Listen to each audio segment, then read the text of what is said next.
Mordor to Hogwarts to Gotham, the nerds have come together to create a show for nerds by nerds. Join nerds doing nerd things as they talk about all things nerdy. Stay up to date on the show by liking the Nerds Doing Nerd Things Facebook page. The name's newcomb, Duke Nukem, and you're watching the Nerds Doing Nerd Things podcast. I don't know why, but you are. The following announcement is paid for by the Wrestling with Nerds. What's going on, wrestling nerds, and welcome to episode 7. We're talking about the New World Order, and joining me on this episode, as basically every episode since we've started this bitch, it's the wrestling guru, Ryan Fry. What's up? That was like so delayed, I was like, is there a connection issue? Is there an issue? No, I was just letting you go. Well, let's go to the other half of J&J Security. We doing the Too Sweet thing? I thought the Young Bucks ruined it. Fuck the Young Bucks. Fuck the Yuck Bucks. I don't know which way. Like, am I? Just we didn't get the TJ. You do this. You do both sides. We didn't get the directions from the go producer. over. Oh no, I go over here. Other way, Ryan. I need to go this. I'm gonna go this way. Why? Because we did DX last week. Just a tad bit of information for both of you. This is a Norwegian wolf. And X-Pac or Six is the one that came up with this. This is actually for the Click. Yeah. This was the Click's thing, and it became the nWo's thing because it looks like a wolf. Well, it's funny you should mention that, Ryan, because I think we need to start this episode off with the Click. As we all know, last week we did DX. This week we're doing the nWo. Kind of funny, the parallels there. We have 2 members of the Click on one side, 2 members of the Click on the other side. 3. Well, 3. we're going to just stay with the main 4, okay? The 3. You can't count. You can't. But there was 4 in the ring. You can't count. Call. That's because Kid had a broken neck. That's why he wasn't there. Well, I'm sorry. I didn't break his neck. The kid's the most vital part of the whole thing. He's the only guy to go back and forth between the two. He does. And to that end, though, at their heyday. We do need to talk about the curtain call, because that is the final time the 4 of these guys, prior to any DX, nWo, Monday Night Wars business, all got to be in a ring together. Some people caught hell for it. Some people went and made a lot of money. Yeah, the cool part about that was it was a house show in MSG, which back in those days, they ran MSG like 6 times a year. That was their Tokyo Dome. It's the Mecca. Fuck the Tokyo Dome. MSG's the Mecca, always will be. This is the part where Ryan goes, too bad bunch of shitty teams play in that arena. Hey, yo! Mr. Cats fan. You got to think this was early 1996, so there's no cell phones. So somebody snuck in a video camera. I mean, in 1996, video cameras weren't small. I mean, they were probably a good. How the fuck did he sneak this thing in? I mean, Jesus. I mean, he snuck it in and video recorded without a doubt one of the, if not the turning point of the wrestling business. They got a lot of shit for it. Hall and Nash and Shawn went to Vince earlier that day and said they wanted to do it. Vince gave them the okay, and like Nash says, they went a little bit farther than what they told him they were going to do. I mean, kind of what they always did, to be honest. you think about it. Earlier in the night, Razor and Hunter Hearst Helmsley had a match against each other. Yeah. And then the main event that night was a steel cage match with Shawn versus Diesel. And then all 4 of them are embracing each other in the ring because 2 of them are leaving. That's back when kayfabe was huge, and kayfabe was still huge. It wasn't until Brian, you'd say about the mid 2000s that we were starting to pull the curtain back a little bit? No, no, no. This would be the start of pulling the curtain back. I Oh, mean, okay. you just had Scott Hall as Razor Ramon as a face who took on the heel Hunter Hearst Helmsley, and then Shawn and Diesel fought, and then they're all embracing in the ring. I mean, I believe Jim Cornette has been on record to tell them when they come through the curtain that they killed kayfabe that night. Um, I don't think. I mean, to a point, he's right, but I was always told as a little kid, those guys go drink beers with each other after the match. So, like, it's always been that that there's a game to it. I mean, they tried everything they could to keep the heels and the faces separated. I mean, when they went on tours, they used separate buses, all that kind of stuff. And the Clique were anti kayfabe, so to speak. Yeah, that was huge. That basically cemented, honestly, that one moment cemented, Stone Cold. It cemented kayfabe dying. It then pushed, what's Hall gonna do and what Nash is gonna do, and it basically it screws up Triple H's next year. Well, basically. we talked about on the DX show how Triple H, kind of had to prove himself in All the over locker room. again. It was because of this. I mean, Yeah. that's why there was these apprehensions when Shawn got done. So in there DX, was so if much Triple H could take over. There was so much shit that just out of what was this, maybe a 3 or 4 minutes, little thing that they did at and the it end, was just at buddies. end of the It was night. just buddies, just being buddies. Like it changed lives for not just the 4 people in the ring. Yeah, I mean, basically the whole premise of this was about money. Mhm. Hall wanted more money. Neither one of them. Sorry, I would take that back. It wasn't about money for either one of them, and they've said that. They wanted Vince to match WCW's offer, and they were going to stay. They wanted to stay. They just wanted to be kind of. But Vince didn't give guarantees then. I mean, unfortunately, he would later that year to Mark Marrow, which turned out to be a huge flop. That was the first guaranteed contract from WWE. To think if he would have done it with Razor or Diesel, wow, how things would be completely different. And he's even gone on record to say after the fact, had he known, he would have Would he have been able to do it to both of them, or do you think he would have picked and choose who we wanted to keep? No, I think Vince would have made sure he did it to both of them. He knew both. If he would have known what their two were planning or was planning for them in WCW, I think he would have signed both of them. I think at that time WWE was struggling financially. They were struggling, but it's one of those things that is a very cool what if. Yeah. What if Nash and Hall don't leave for WCW? But I mean, for us as fans, we got basically Click North, which was Shawn and Hunter, and we got Click South with Nash and Hall running both shows.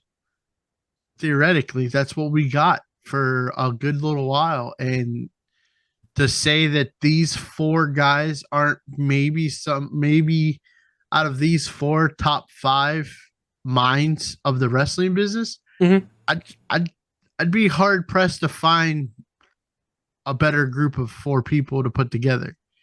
Unfortunately, we lost Scott, but I mean, Shawn's running NXT, Hunter's running WWE, and Nash is doing what Nash does, and it's just amazing to think that these guys were in a car together, traveling the road. So you mentioned North and South. Well, let's get down south to the debut of Scott Hall coming through that crowd, jumping the barricade, grabbing the mic. And Ryan, you say it best. What does he say the minute he grabs that mic? You know who I am, but you don't know why I'm here. and that jump started a lot of things, not just in NWO, but back in WWE as well, because, a lot of people probably still thought that Scott Hall was still WWF property, just jumping over to WCW. Am I correct with that, Ryan? Well, yeah, because like we said, it's 1996. Internet's in its infancy. Unless you have a dirt sheet, you knew Razor went away. I mean, because it wasn't like he finished a match on Raw and they're like, "Well, see you later, Razor. That's your last match." He just wasn't on TV after or before Mania of '96. So it was kind of like, well, what's to a fan that wasn't a dirt sheet subscriber? It was, wait a minute, well, what's he doing here? And he comes through the crowd, so that makes you think, well, why wouldn't he come through the entrance way if he was? Yeah, and the making the comment of, you know who I am, but you don't know why I'm here. It's like, well, yeah, you're Razor, and what are you doing on WCW television? Right. It Talking just like Razor. It was one of those things that was like, wow, this might be getting really interesting. And is it what, 1 or 2, 3, I think, tops interactions we get of him by himself? Yeah, I think he shows up 2 weeks. 2 or 3 weeks in a row. Just him. And where's this big guy you're talking about? Where is he? Big surprise. He said he was going to have a big surprise. And then just right behind, I think it's Bischoff, right? Yeah, it's Bischoff asking, "Where's your big guy at?" And Hall just kind of like, and we get Kevin Nash, and then again we're just like, what's going on? He was just on In Your House wrestling Shawn, and now he's on WCW TV, not wearing WWE stuff, not wearing WCW stuff. What the hell are these two doing down in WCW? So as a fan, it was like, are we finally getting WWF and WCW interaction? What's going on here? And of course, then we get the famous, as AJ loves, what's the adjective here? Play. This is where the big boys play. And the only reason why I love this, because there was a certain wrestler recently that made a lot of fun with that. Now, if I was an idiot, I would say it was an adjective, but it's a verb. Freaking LA Knight making fun of Kevin Nash there. Yeah, I mean, that's just all, I think, all in good fun. I think Kevin knows that the most sincere form of flattery is copying, or however that's said. But if he's copying the two greatest in our business, I don't think anybody can complain about it. But then Nash debuting just opened the door of who else is coming? Who else is coming south? But wait, when is somebody coming north? And it made Nitro must see. Yeah. Whereas 25 years later, it's still, or 20, almost 30 years later, it's still must see. Like, yeah, it's a lot of fun. You know how late I was to the game. I was well after all this stuff. And I sat through a 3-hour YouTube video of literally all the shit for the NWO. Like, literally everything. And AJ does a lot of prep work for the background for the background of this. Let's just say it's disgusting. Well, see, you have to do the background. I lived it. Bite me. I just don't remember shit, so I like to refresh. This right here is my bread and butter. I absolutely loved this. Can it be garlic bread? I love butter. No, because my breath smells bad. But this was my era. I loved this build, and I was more of a WCW guy than a WWE guy at this time. I'll admit to it. I thought WCW was way hotter than what WWF was showing. I liked it. I flipped back and forth, but I was more tuned to WCW than I was WWF. Yeah. You guys know it. I'm a Hulk Hogan fan. I'm a Randy Savage fan. Those guys were on WCW, so I was watching them.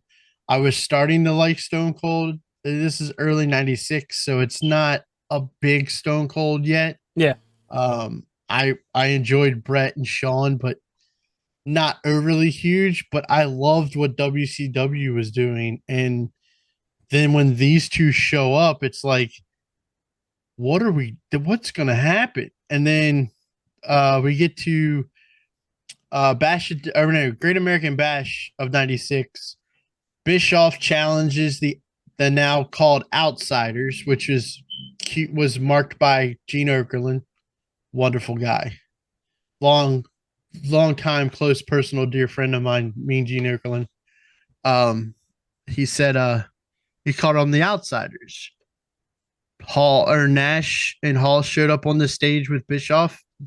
Bischoff issued a challenge that they were gonna fight. They were gonna have a match at Bash at the Beach, and then they revealed that they had a third guy, but we didn't know who the third guy was. They were gonna make us wait to see who the third guy was. Yeah, and come to find out, there was a backup plan to the third guy just in case number one didn't want to do it, which we'll talk about in a little bit. But let's get to Bash of the Beach. It's Randy Savage. Shit. I got one. Somebody else. Lex Luger and Sting. Luger. That They all promo had Sting paint. that promo they cut before the match was actually pretty damn good. And then Sting for the most of it is just sitting back there. Neither. That was a good promo for two guys who really don't and can't talk, and then the Macho Man doing what the Macho Man does. And yes, they had their Sting war paint on. They were ready to roll. But like the build for the night. I mean, me and you watched the pay-per-view back. Hostile. Very hostile, and you could feel it just watching it. Yeah, and like they would go to Mean Gene, who was outside the door of the Outsiders locker room, and he kept making a mention that there is a third voice in the locker room, and it sounds eerily familiar. But he couldn't figure out who it was. Which nowadays is kind of funny because I mean he's got a really distinct voice on who the third man was. Yeah, every third word is brother. And if anybody was gonna know, it's Mean Gene. You would have thought like, yeah. So Mean Gene. I mean, we get into it. I mean, the match starts off hot between Hall and Nash come out with no third man. They make them wait. Just saw this past weekend at Fastlane. Luger gets caught in the corner underneath the Nash with a Stinger Splash to eliminate him. So it makes it a tag team match basically with Savage and Sting versus Hall and Nash. It's a very good match altogether. Nash hits Macho with the low blow, and the crowd erupts when the guy in yellow and red makes his return. Now, he'd been off TV for 2 months. The story angle was he got suspended for beating up a referee or punching a referee or something. I can't really remember off the top of my head. I believe that's what it was. And so he hadn't been on TV for 2 months. And he shows up. He's not in his normal Hulk Hogan shirt. It's an airbrush Hulkster shirt. As a fan, I didn't think anything of it. Never dawned on me. Even with him saying it? That's a misconception. I never took that as a spoiler. And and a lot of every people, time I hear it, man, it's like, did he just ruin it? But you have to think about it this way. This is 96, dating all the way back to the early 80s, like 80, 81, 82. Hulk Hogan has been in a feud with Bobby the Brain Heenan. Bobby the Brain Heenan never liked Hulk Hogan. And the whole pay-per-view, Bobby's making assumptions about you can't trust anybody. You don't know who to trust. So for Hogan to come out and Bobby to make the comment of, but whose side is he on, makes sense. If it was Dusty that would have said it, then it would have been like, well, wait a minute, why does Dusty think that? But for Bobby to think that, it didn't, that doesn't culminate whatsoever. If anything, it just drew the reaction out of Dusty and Tony of saying, like, what the hell are you talking about? This is Hulk Hogan. Yeah. This is the good guy. This isn't the guy that's going to turn on us. And that's what, and to me, Bobby making that comment and then Dusty making the comment of, well, what are you talking about? And then they get in the ring and Hogan drops the big leg. That made that bigger to me because they were thinking, if they are thinking, no way, it's not Hogan, and then it's Hogan that drops the leg, that means nobody knew. And that made that moment bigger for me than if Dusty would have said it, I would have thought second about it. But being that it was Bobby that said it, I never thought any inkling of any difference on it. The Hulk gets in the ring, rips off his shirt, and then for the next 10 seconds, he's like slowly walking over to the referee and the corner, pushes the referee out, backs into the corner. I'm like, this is taking way too long. It needed to, I feel like, be a little bit, because it felt like he was just dragging ass to it. You would have figured Hogan coming to the ring, ripped his shirt off, he was going to hulk up and be all over the place. And that is fine, but him dragging ass afterwards to where the referee was into the corner. The minute he backs himself finally into the corner and then goes and does it, awesome. But I felt like it was taking too long. But that's the thing, AJ, is he didn't Hulkamania it. It was selling it even more of like, the anticipation is what is happening right now. Why is Hulk not picking him up? Are you okay? Like I'm saving you. Like it's a weird, awkward tension, and it just makes that. This is, I mean, can anybody put anything out? This is the greatest heel turn in the history of professional wrestling. Like, yes, I agree with you 100%. I would agree with that too. As the fan watching it that night, none of what you're talking about ever coincided with me whatsoever. The getting in the ring, the pulling the, because he didn't even tear the shirt off. He just pulls it up, pulls the things down, and it just rips down. It falls down. He doesn't even, I don't even think he rips it like he normally does. He didn't do the hulked up, like pointing finger or anything. Yeah. None of that resonated with me that night. To be honest with you, when he dropped that leg on Macho, it was more like, did he just do that on purpose, or was that an accident? I like there in my head, it was like, no. It still wasn't clicking. It wasn't. It didn't click until till they got in the ring and they slapped hands, and it was like, oh, he's the third guy. And then it was like, okay. And it was like, well, let's see where this goes. I don't even remember if I was upset or mad about it. That arena got silent. For at least 15 seconds, that arena got silent. And then shit flew, literally. Well, for me sitting there, because like for me watching pay-per-views as a kid, I used to go to my grandfather's. My grandfather now, he's dead and gone, so like he can't get arrested or fined for it. He had an illegal cable box, so I would go to his houses for pay-per-views.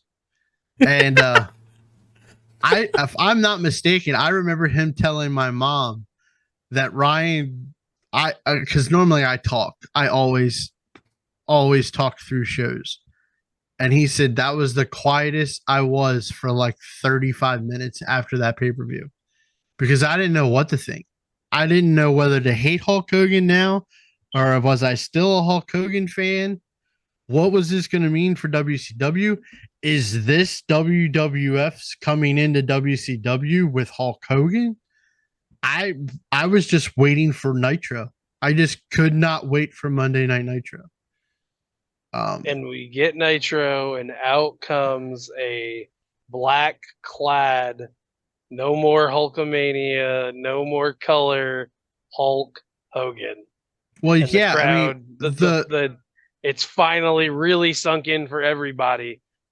Like, this is it. The cool part about that is this is that time period of the Olympics in 96. So to cut costs, Nitro did like a whole month of nitros Yep. from AJ's favorite place in the land there, the Mickey Mouse place. MGM Studios. Yeah. No, this was on the front lot of Mickey Mouse Disneyland, wasn't it? No, it was Florida. It was MGM Studios. Was it? So they did. I think it did a whole month. It might have been a month and a half of nitros from there. So like you didn't get the arena aura, you just got the live crowd. And Hall and Nash and Hogan show up wearing black t-shirts, black bandana, Hawks in all black. And I mean, he told the fans to stick it the night before, but if you pay attention to that crowd on that Nitro, the fans were digging it. Yeah. They were ready for they wanted a heel Hogan. And it's funny to think we were talking about it, the third option and the background on that. Hogan didn't want to do it at first. His agent pleaded, cried on the phone even. He was apprehensive about it. And that's because people don't I don't think it relegates with people these days because you hear about John Cena doing all of his Make-A-Wish stuff, and that was a main reason why he never turned heel was because of the Make-A-Wish Foundation and all that stuff. Hogan was doing that way before Cena was. Hogan was the guy when it came to Make-A-Wish and the kids and all that kind of stuff. And he knew that him thinking 70s and 80s heels, if I turn heel, I can't do that stuff anymore. So that's why he was apprehensive on doing it. Plus, his brand had built so big with Hulkamania. And I think it was a lot of Nash and Hall, and I think Sullivan had a lot to talk to him about. The backup plan might not have worked. The backup plan was Sting. And I don't even know, like, what was he going to turn on a mid-match? Like, that's what I'm thinking if that was the case. I mean, think about it. I mean, they set it up perfectly for if it was Sting, even up until the point Hogan comes out. Sting's the one that Stinger splashes Nash in the corner and pins Luger's head into the ring and takes out Luger. So then all he's got to do is take out Macho and we have the NWO. I always thought when I heard the story of there was a possible backup plan to Hulk, I always thought Randy should have been the backup plan. Really? Why would you think Randy? Because I thought Sting would have been pretty good. Because Sting was the face of WCW. These guys coming in were supposed to be quote unquote WWF guys. If you can't get the big dog of the WWF, you might as well go for the second in command. And second in command of WWF is Macho Man. At that time, you coincided Hulk Hogan and Macho Man with WWF. But we already know heel Macho works. We've seen 100%. That song and dance. Yeah, no shit. But I'm glad Hogan went through with it. I'm glad he became Hollywood Hulk Hogan. A lot of people will give me flack for this, but there's no doubt in my mind that Hulk Hogan is by far the greatest face and the greatest heel of all time with Hulk Hogan and Hollywood Hulk Hogan. He played both parts absolutely perfect. The NWO played their games. They would, even if they got beat on pay-per-view, they made sure you didn't see it on Nitro and would tell you a completely different story than what happened on Nitro. Straight up gaslighting people. Yep. They would. Piper beat Hogan at Starrcade of 96. They went to show the tape to the fans like, haha, WCW got one on NWO. And they ruined the tape before the finish was over. Hogan and Bischoff came out and they told everybody that he wiped the floor with Piper. That was, if that didn't draw heat on somebody, I don't know what would. Not at that time, because it's not like you could just click on your computer and go see what happened. Yeah, The let me only- pull the network up and confirm. Yeah. The only way you could see that was if you watched the encore on Tuesdays, or if you watched the show. Because then if you watched the show on Sunday and then they talked about it that way on Monday, you're the fan sitting at home going, that ain't what happened. But it ain't like you can hop online and tell the other ones that didn't get to see it. Yeah, it let was me just dial up. The internet Yeah. ruined the wrestling community. Yeah, don't get me started. Yeah, now we have the internet wrestling community. Yeah. But I mean, it was weird. The nWo was a new thing, or as Hogan says it twice during his promo, Bash at the Beach, the new world organization of wrestling. Brother. I mean, it's Hulk. We know he misspeaks a lot. Yeah, the Silver Dome. The Silver Dome. I was thinking his infamous tape that got to be deleted. We, Lawsuit. we don't talk about that. Oh, the Hulk Hogan thermos. We'll get there. So then we get, I mean, the nWo starts to build. They bring in DiBiase as the money factor. They bring in Six, Sean Wallman, 1-2-3 Kid. They give him the name Six Pac because he's the sixth member. Hogan beats the Giant the day before his birthday in '96 at Road Wild or Hog Wild, whichever one that it was named that time. And then we get the infamous spray paint of the belt, which was, oh my God, sacrilege. 100%. You defaced the belt, you bastards! So, And yeah, and then they start spray painting everybody else too. Oh yeah, they spray painted a yellow streak down Randy's back one night. They filled in his bald spot with black spray paint one night. They're on a tear, and we find out Bischoff has been behind it all along because he says he went and visited Piper at home. He never went to visit Piper. Piper called him out on it. He makes the statement to WCW wrestlers, if you're with us, you're with us. If you're against us, you're against us. And then that's when the floodgates open. Buff Bagwell joins, which was okay at the time. I mean, Marcus was kind of lost in the tag team division. And then the floodgate opens. Big Bubba, VK Wall Street, Bray Wyatt's dad. I mean, Vince, the best thing they did was they brought in DiBiase, brought in his head of security, and they named him Vincent. It was Virgil, right? Who was Virgil in WWF, which was a play on Dusty's name. So then when they bring him to WCW, they call him Vincent to play on Vince's name. It was perfect. Yeah, the group gets big. I will admit, it gets large. It's real big. I mean, like Big Show says, at one point there was 6 limos pulling up, and people were getting out every week with a new shirt. I think knowing now what we know, and if you listen to Bischoff, he tells you what he wanted to accomplish with the nWo. The idea of it being 2 separate organizations sounds really interesting. Like, wow, that could be really cool. I mean, it's basically the brand split before the brand split. It's basically what he was trying to accomplish. I think it just got overwhelmingly full of people. They tried doing a pay-per-view, and it was like they're doing their own pay-per-view, but they have their own referee for each match. So how are they supposed to lose?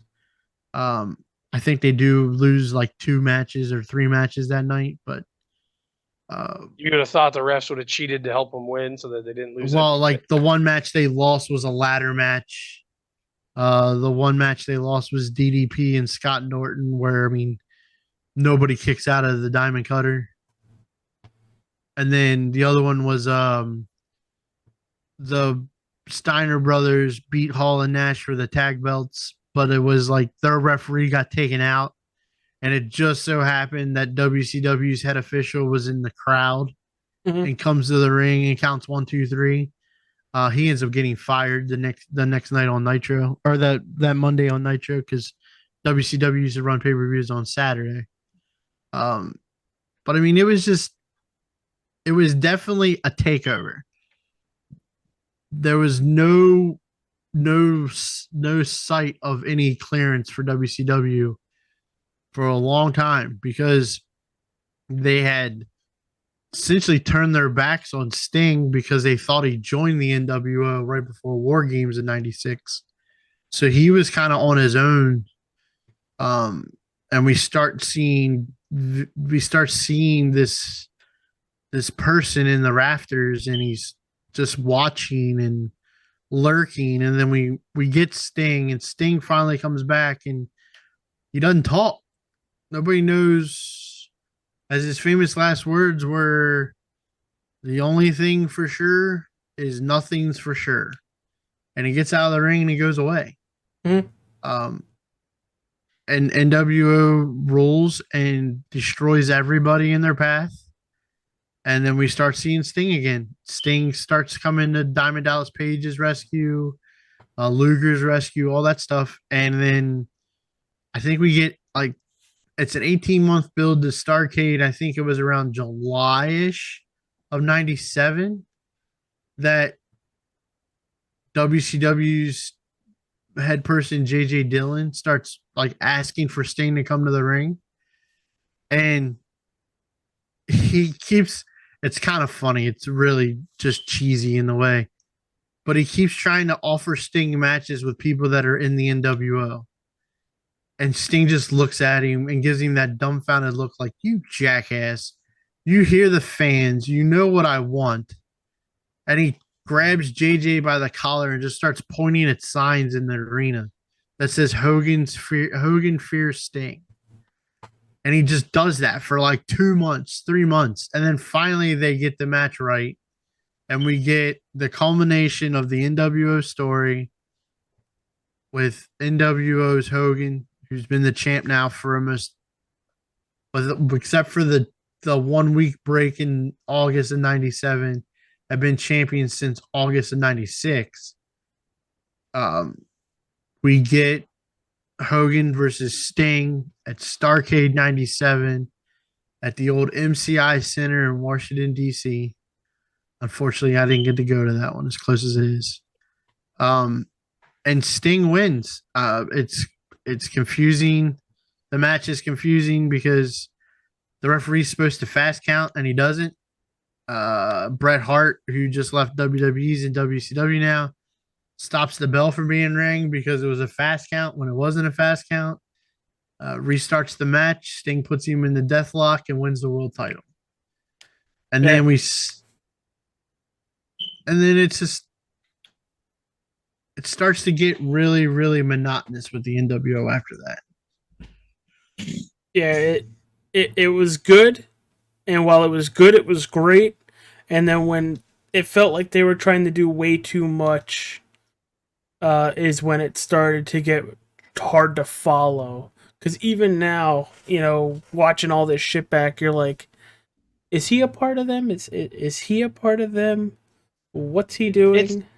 It's tomato face time. Oh, well, God. A lot of the lower card guys like Scott Norton, Brian Adams, who was crushed in WWE. You had Great Muta is a part of the nWo, and Masahiro Chono are part of the nWo. Those guys are a part of nWo Japan. WCW had a great relationship with Japan at that time, and that was the group that was established in Japan, which is where the whole nWo concept comes from anyway. But like those guys were more on Japan wrestling than they were WCW. So you just saw a group of guys that were like, I haven't seen him wrestle in months. What the fuck is he still doing here? Meanwhile, he's there for Nitro, but then he's going to Japan the next day for a week. So they were trying to do too much with NWO, in my opinion. There, and then you start getting the fractures. You knew it was only a matter of time before Hogan and Macho couldn't get along altogether. That's where the foundation starts cracking for the NWO, and they start to split off. Then we get the NWO Wolfpack emerges. The original Wolfpack is Hogan. The original Wolfpack is Nash, Macho, and K Dog. Oh, Conan. But Sting was in there. That's the original three that were NWO members. Were those three? Okay. They recruited Lex Luger, which at that point it's like, who the hell's WCW got left? You got Lex Luger. That was my issue, and I feel like I talked to you about that. I was like, everything is NWO. Where's the WCW guys? Yeah. And then you get the biggest one of all. Luger helps recruit Sting, who was fighting the NWO for a full year, but now he's a part of the Wolfpack, which I will admit the Wolfpack had a completely different feel than the black and white, like the original NWO did, where it wasn't as hostile. They became more of a faction, not trying to be a different organization.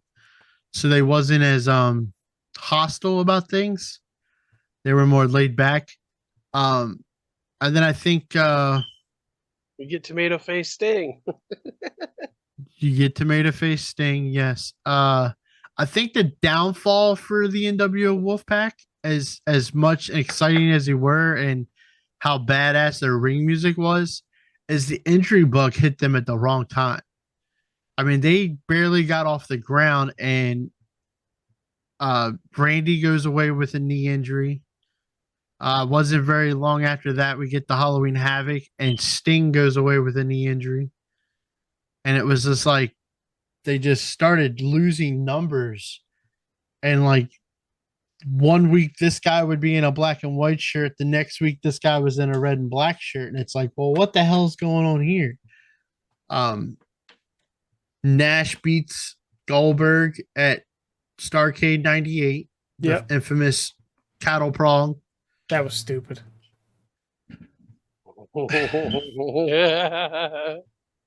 That was so stupid. The whole fucking streak was stupid. The dude goes to the ring at 125-0 on a Monday, comes back the next Monday and wins, and is magically at 144-0. Like, how in the fuck do you do that? Has somebody gone back and actually got the actual number for that streak? Probably. Am I going to waste my time on it? No. But I didn't hate it. I mean, to see what happened with it next is kind of like bad timing. But so then you get the infamous finger poke of doom. Yes. Ah! Yeah. And then which Vince is Russo hilarious. comes out. Which is It's honestly hilarious. Like, looking back, it's hilarious. It's hilarious to think about it this way. WCW does it, and it's the finger poke of doom. Keep in mind, in 1997, in December of 97, on an episode of Raw, Hunter and Shawn do the exact same bit to swap the European title on WWF, and it's genius. Slaughter made them two face each other. Shawn was the European champion. Hunter challenged him for it. They built it the whole entire show that they were going to fight each other. They get out in the ring, and the first thing they do is they hit the ropes and start running like you would on the old wrestling video games, the WrestleMania video games. They crisscross each other. Hunter pokes Shawn. Shawn falls down. Hunter pins him and wins the world or the European title, and they just point and laugh at Slaughter. It's the same bit used the next year. It was comical. But then we get the difference. We get this new mega group out of this. We get what they called the NWO Elite. It's Hogan, it's Nash, it's Hall, it's Scott Steiner, Buff Bagwell, Lex Luger, who finally turns heel and joins this group. and I think that's it. And Bischoff. That's NWO Elite. Is that where Bischoff was- comes from the rafters on a motorcycle onto the ring? No, that was an episode of Nitro Oh. where he said, "God, it's good to be king." I could see your disgust when you said that. So that finger poke of doom, was that same, like right after that? Didn't Russo come out and basically tell Hulk Hogan, "Fuck you"? No. You're a year behind. You're a year ahead. Oh, I'm sorry. You're a year ahead. See, on it all that. screws up with me on this one because there's so much shit that happens, so much stupid shit that happens. Well, if you listen to shoot interviews, you get an idea on what they were going to do.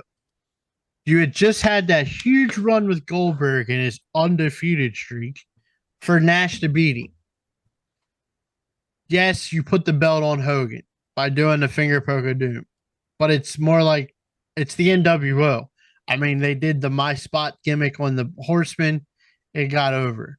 They did this to say, fuck you. We're putting the belt back on Hogan. But the plan was to, because originally that night it was supposed to be Goldberg versus Nash in a rematch. Elizabeth files charges on Goldberg for stalking or I think they said anything they could to not say sexual harassment or anything. Mm-hmm. So they arrested Goldberg that night, and that's when Hogan took his spot.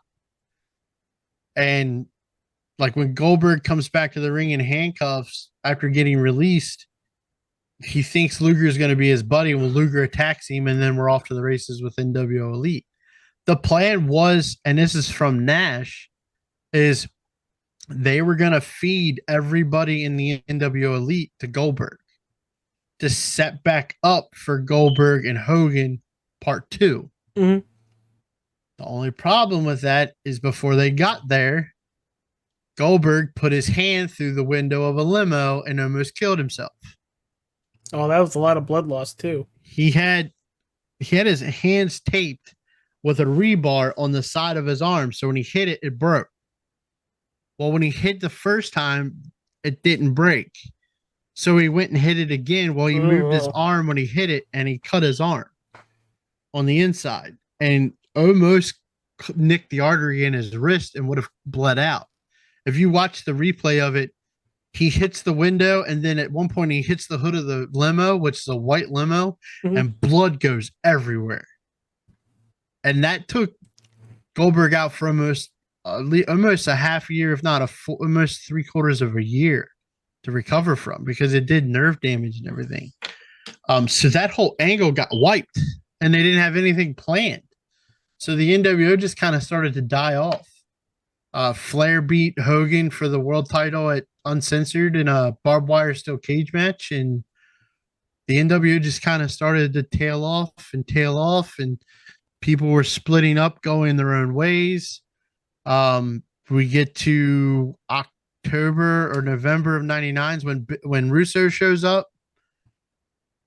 Russo starts a whole new game plan of things. Then it's no longer about the NWO. It's about the Billionaires Club and the new blood. And then we get to Bash at the Beach, which you were talking about with Russo. That whole debacle of a night. Now, what started that? Was that an NWO thing at all, or was that just a Hogan thing?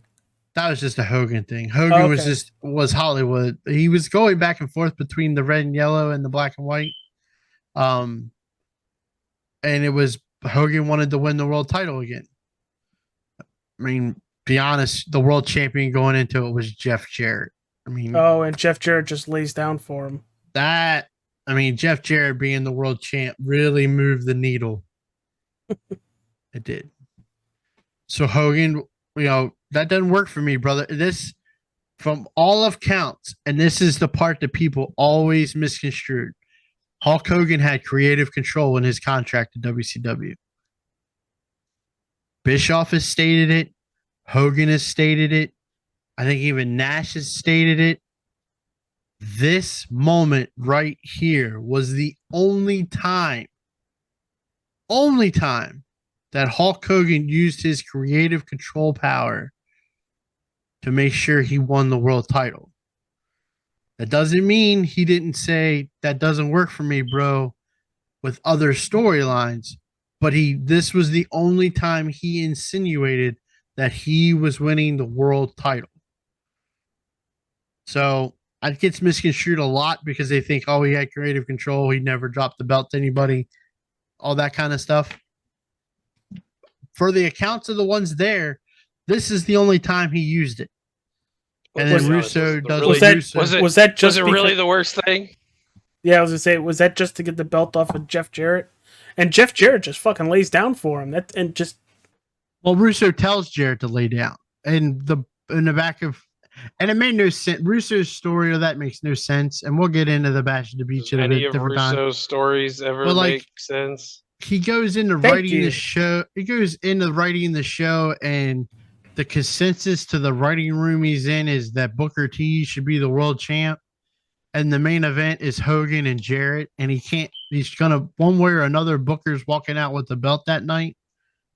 How do you not think about maybe Hogan winning the world title and then let Booker beat him for the world title? That makes Booker a bigger star than fucking beating Jeff Jarrett for it. Yeah, no shit. Just my opinion. And I know we'll get the tag, well, Hogan being a racist, why would he do it to Booker? Fuck you, kiss my ass. Because Hogan wasn't really good friends with Rodman or Zeus or, racist. Mr. T. I thank you. You can keep making my point for me. I'll take a drink. Oh, don't worry. I'll make that point one night, and will be fun. Oh shit.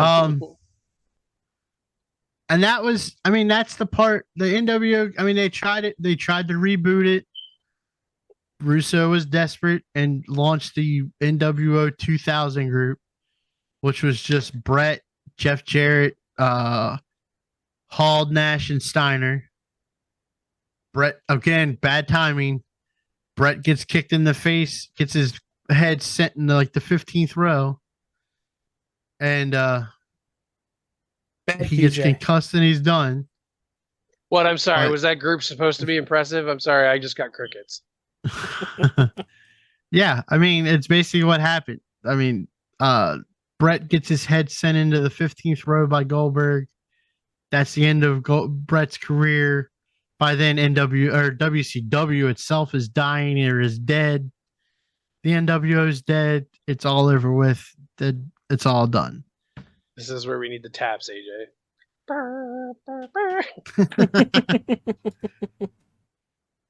And then the merger happens. Well, I say a merger. WCW gets bought by WWE. And you think, all right, we are never, ever going to see any of these guys ever again. And then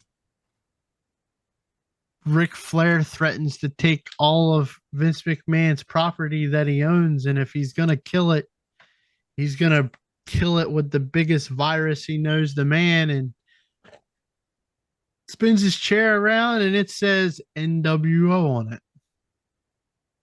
And you think, oh shit. Which members are coming? And you tuned in to No Way Out that year and you get the original 3 and you're like, this is going to be awesome. And it wasn't. It was for about 2 weeks and then it wasn't anymore. And then it turned into a wet fart. Because the WWF audience wanted red and yellow Hulk. They didn't want NWO Hulk. They didn't want Hollywood. They wanted red and yellow Hulk from the moment he come through that curtain. They wanted to say their prayers and eat their vitamins and have their hero back. Exactly. And that's what we ended up getting. Hogan and the year with Rock. Yep. Hogan and Rock have their WrestleMania 18 match, which is underrated as fuck. I'm gonna go there and say it. It is underrated as fuck. I agree. And if it's kind of funny because if you go watch that match with the sound on, it's exciting as hell. You go watch it with it muted, and you're like, it's a good wrestling match. But the crowd's cheering is what made that match. That's what built that match to what it was. And then we get Red and Yellow Hulk, and the NWO just kind of becomes a faction. It kind of just dies. They bring in Sean to try to elevate the NWO. Super Doesn't kick really Booker. work. It doesn't really work for me.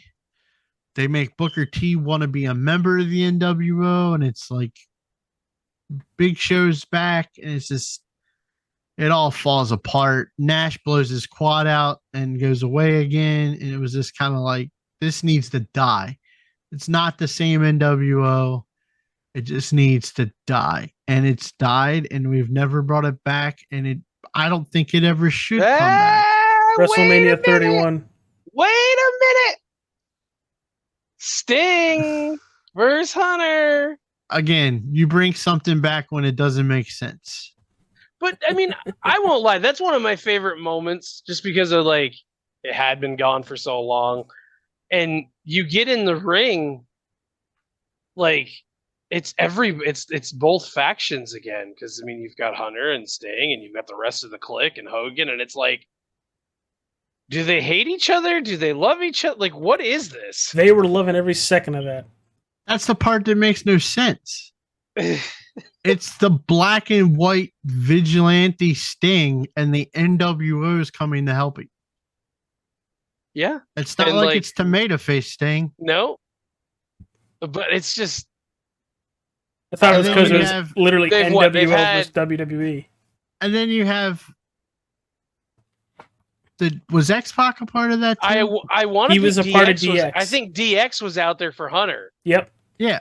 So then you It's like, you have DX with X-Pac as part of DX. And then you have Razor, or you have Nash and Hulk coming out with Hulk for the NWO. At that point, you know that, I mean, kayfabe's dead at this point. You know that they're all friends. So you know they're not going to go fighting each other. If you pay attention, I think Nash goes to Billy Gunn, Hall goes to Road Dogg, and then Hogan takes on Kid is what ends up happening, which is hilarious. But it's like, Who are you, it would have brother? been more entertaining for me. And it's just because it would have been more entertaining for me. It would have been more entertaining for me if Hall and Nash and Hogan, they got in the ring, they had this face off with DX. If Hall, Nash, Kid, and Hunter and Sean all threw up the click sign, teared it out, and wiped everybody else out. That would have been money for me. Wipe out everybody, and then the click stands above everybody. Because face it, without the click, we don't have either one of these factions. that's why we started with it at the top of the show. The Click ran wrestling. Yes. And it still does. We're almost 30 years from it. Yeah. Okay. And yeah. they're running the show now. Hunter is creative control. Sean is NXT. Unfortunately, Scott's not here, and Kevin Nash is still one of the best minds in the business. What's he do though?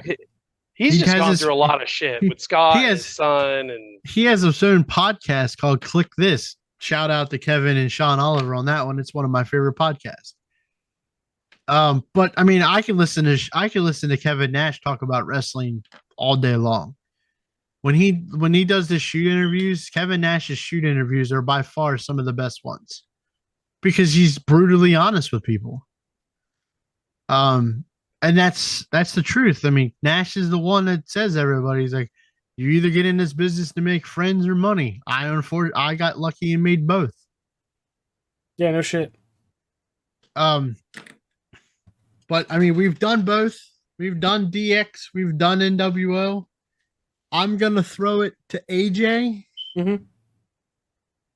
It's a War Games match. It's NWO versus DX. Who are you Okay. taking? Can you specify the rosters for said matches? please, because Well, it would be NWO has 80 people.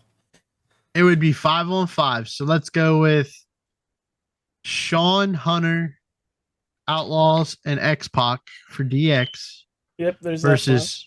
versus Hogan, Hall, Nash, Giant, Macho Man. Really? I would have thought Steiner. Not gonna lie.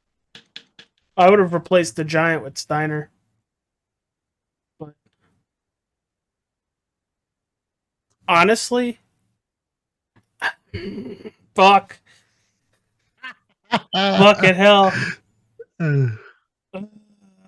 I would go with DX. I would go with Really? DX. I think I gotta ask now, is this on a neutral site or Yes, It's war games and nobody has creative control. neutral site, TJ. It's instead of a musical act for the Super Bowl, they put a ring midfield at the Super Bowl, and this is what happens. I'm taking NWO. I took fuck. No, I'm still taking DX. I have to take DX because Billy Gunn, I think out of everybody, is probably the most athletic, and then Sean is probably the best worker out of all of them. Hunter's just Hunter. I gotta at this point though wonder if Billy Gunn's gonna be more known for DX or Six Me Daddy Ass. I'm taking the NWO all day. Once you get past Hunter and Sean, DX kind of falls off a cliff for me. See, five drops off of a cliff for me. I think you definitely have Sean and Hunter. Definitely those two. But I'm not changing the rules to war games. It's 5-on-5. No. But once you said you get past Sean and Triple H, it off a cliff. I still think the New Age Outlaws are a hell of an awesome tag team and work very well together. And once both of them end up in war games, all fucking hell is breaking loose. Okay, do you want me to break this match down for you how it's going to go? I can break this match down for you real quick and easy. Wait a minute. You just said the New Age Outlaws are one of the greatest tag teams. Mm-hmm. Are you not forgetting the other side is Hall and Nash as a tag team are pretty dominating? I've got this. Can I break it down for you real simple? Sure. Real simple. The New Age Outlaws get rid of Nash after a big thing. They somehow managed to get Nash out, right? Okay. The Giant comes in, wipes out the Outlaws.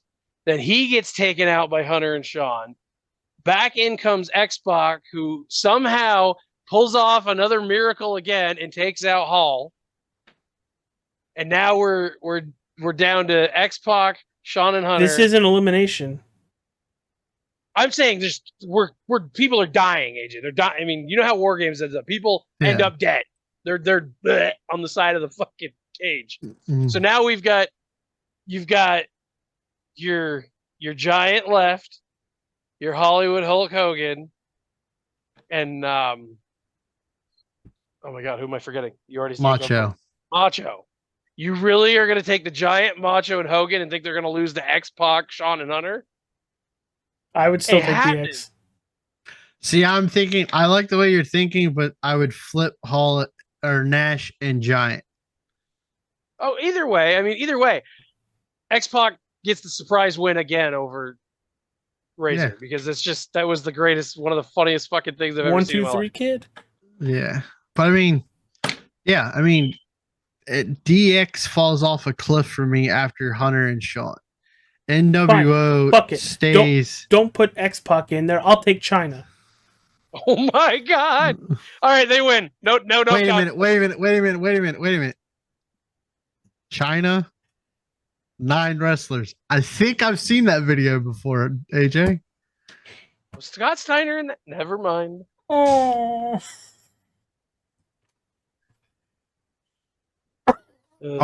R.I.P. to China. We love her. But yes, the NWO wins war games against DX. Is it even close? Is it even close in your head? Well, yeah, it's close. No, it's not. It's not close in my head. I mean, the only matchup in there that I would be like, oh my god, would be Sean and Macho. That would be fun.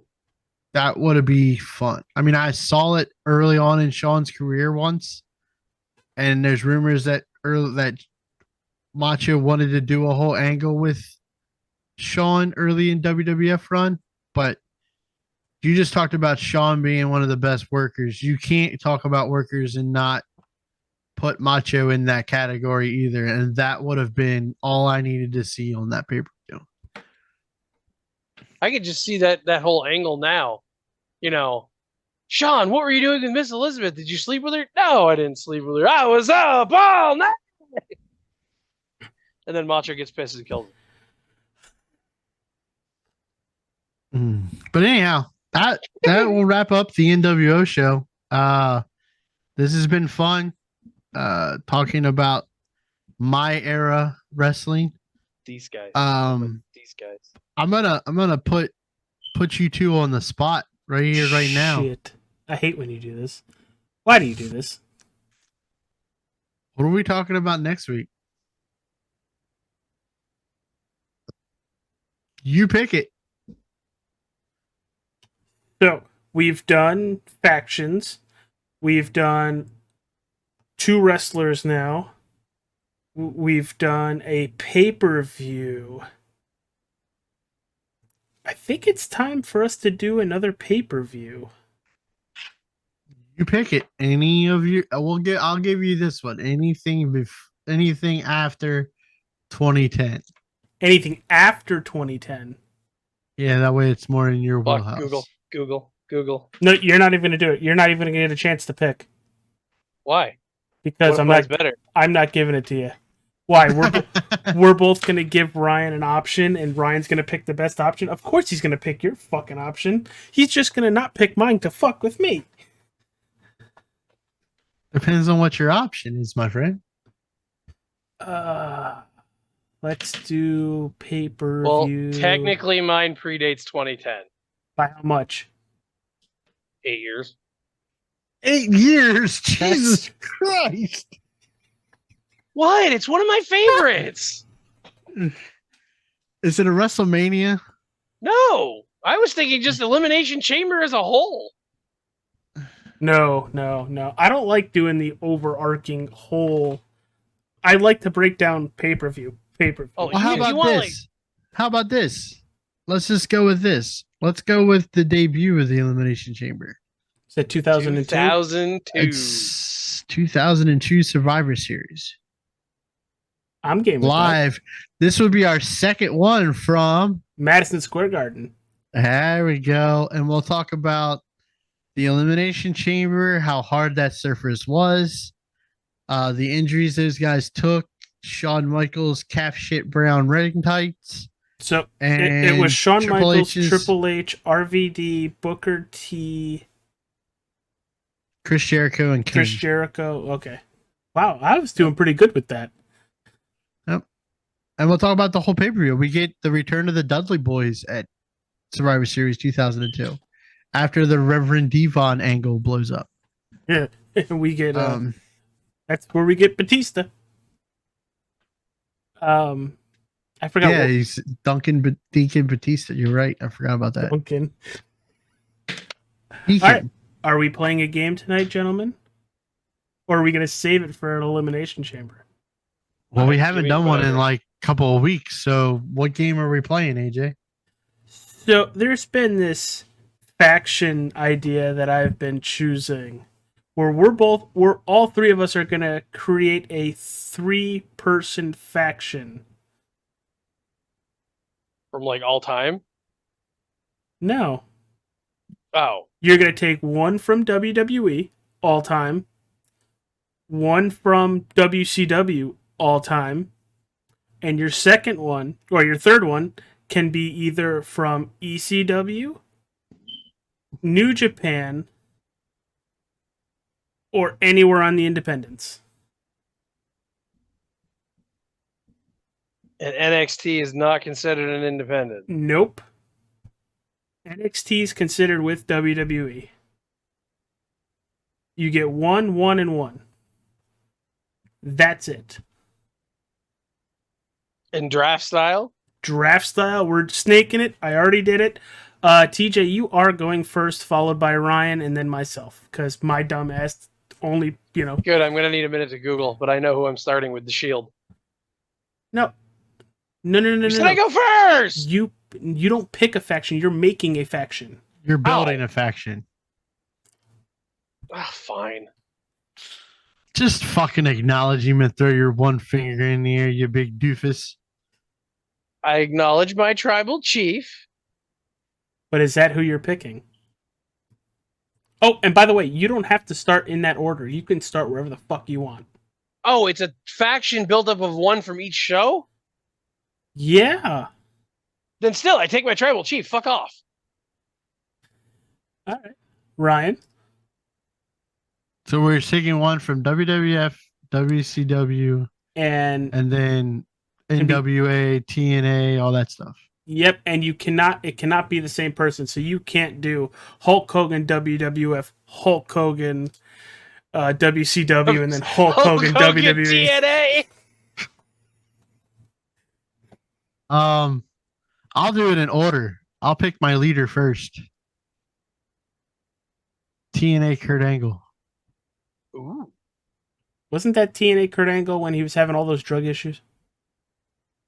Yeah, but it was the best Kurt Angle was in the ring wise was that angle. So since we're all going... Fine. If you want me to, I won't take TNA Angle. I'll take ECW Kurt Angle, the wrestling machine, while he was still on Perks. You could take whatever Kurt Angle you want. Shit. I should have been thinking about this a lot harder. You're a damn game and you stumped yourself. Well, no, because I figured you were going with Roman. Angle threw me weird for Ryan. It really did. Well, this ain't an NFL draft board, dog. Your pick's still there. Take it. Let's go TNA AJ Styles. It's back to me, right? Yeah, it is back to you. No, it's back I get my second one. Oh, yeah. Double. Go ahead. And then that's my independent one. We'll go WCW DDP. It's now it's me, right? Yep. WWE Brock Lesnar. Ow. Are you going like full collegiate?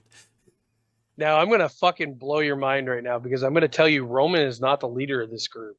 Do you know who the leader of this group is? Roman's the muscle. The leader is Maxwell J. Friedman. Nice. With the independent group All Elite Wrestling. All right, TJ, your final pick. I'm nuts. So we've got MJF and we have the tribal chief. I think I'm WCW. Gonna go... Oh, I was going to go to TNA, but if you want me to have... Nope, you have to do WCW.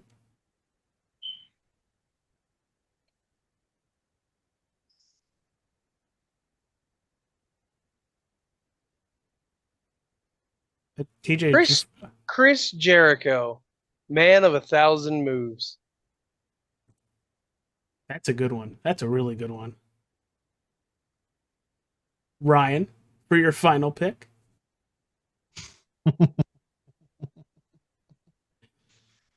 Well, you said a faction, right? Yep, you are creating your own faction. Oh, okay. Oh, faction's more than 3 people. Okay, your own group. And you said I can pick a group. So I picked my leader is Kurt Angle. Well, no. We already nicked him picking the Shield, so you can't pick a group now. We already picked Kurt Angle and Brock Lesnar. And I know where you think I'm going with WCW. I think I'm going to go with a little siren blaring big booty daddy. I'm going to take his brother. Give me Rick Steiner. Rick Steiner. Wow. Okay, that was well off the Oregon Trail. Uh, so AJ Styles, DDP, and now my WWE pick. I'm gonna take Taker. Boy, we laid that one up for you. Hoo-hoo. So you've got his wife's stalker and him? Yes. Oh. Which That Undertaker? faction's gonna last long. I hope the American Badass. Well, it is his ex-wife, and who wouldn't want his ex-wife stalked? See, I like American Badass, but that's also chunky. What? I think we go a bonus Wasn't that round. Fat and Undertaker?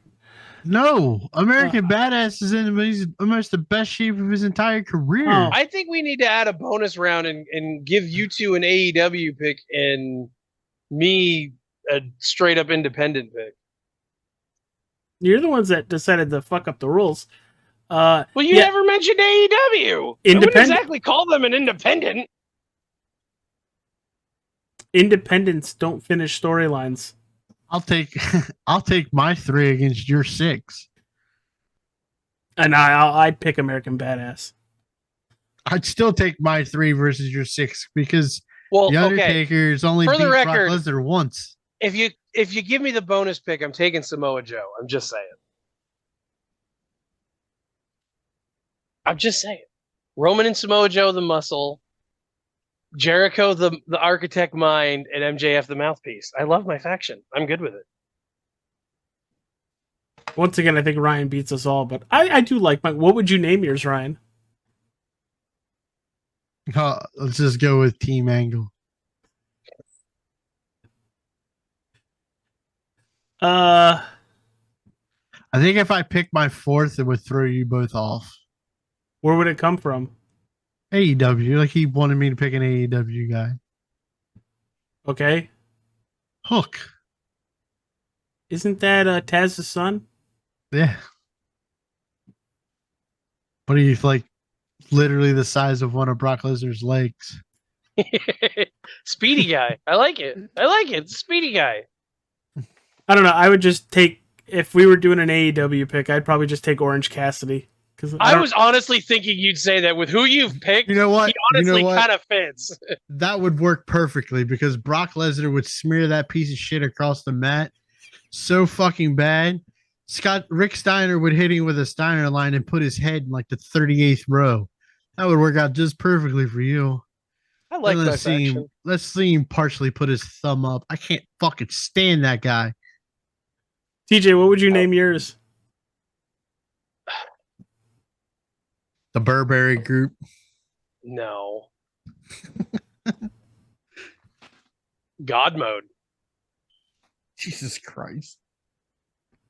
Think about it, though. I mean, just the amount of championships on my faction. That's a lot. Hello, McFly. I know. I'm just saying. I've got a 13-time world champion and an 8-time world champion over here. Hello. How many world championships has Samoa Joe held? Not as many as you think he has. How many major championships has Chris Jericho held? He's been the world champion 6 times. He's been AEW champion. And here we are in the middle time. of God mode Roman, and now I'm even getting MJF. Yeah, but Roman's not even going to show up to a fight. Yeah. Make sure you give him the right date on that. He might not show up. And I mean, if it's for a belt, neither one of them are defending it. But I digress, guys. It's been fun. Next week, Survivor Series 2002. The debut of the Elimination Chamber. I'm excited for it. Also, not to mention, the debut of one of the badass ring music songs I've ever heard, and I have it on my playlist. Maybe we guess it at the top of the show. Don't tell us.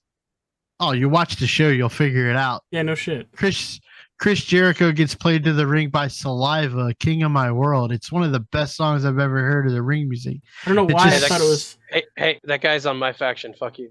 it just sucks the way they did it because they had them in WWE New York playing while Jericho was at Madison Square Garden. So like it just didn't click. But if you haven't heard that song, go get it on your playlist. Saliva, King of My World is a great song. Maybe it was 2001's song. Stop Yeah. thinking. Yeah. The smoke's rolling out. We just end it. Put us out of our misery. All right, everybody, thanks for tuning in. Hit that like button. Subscribe to the Nerds Do Nerd Things podcast. This was episode number 7 about the nWo and our bullshit game at the end with, once again, Ryan deciding to just kind of murder the rest of us. Yeah, and in the comments, guys, we want feedback. Let us know which one of the 3 factions Make your faction. Basically, my faction wins, but just get everybody else's opinion too. All right, bye, everybody. See you later. Maybe AJ should roll to see if his faction has a chance. You shut your whore mouth.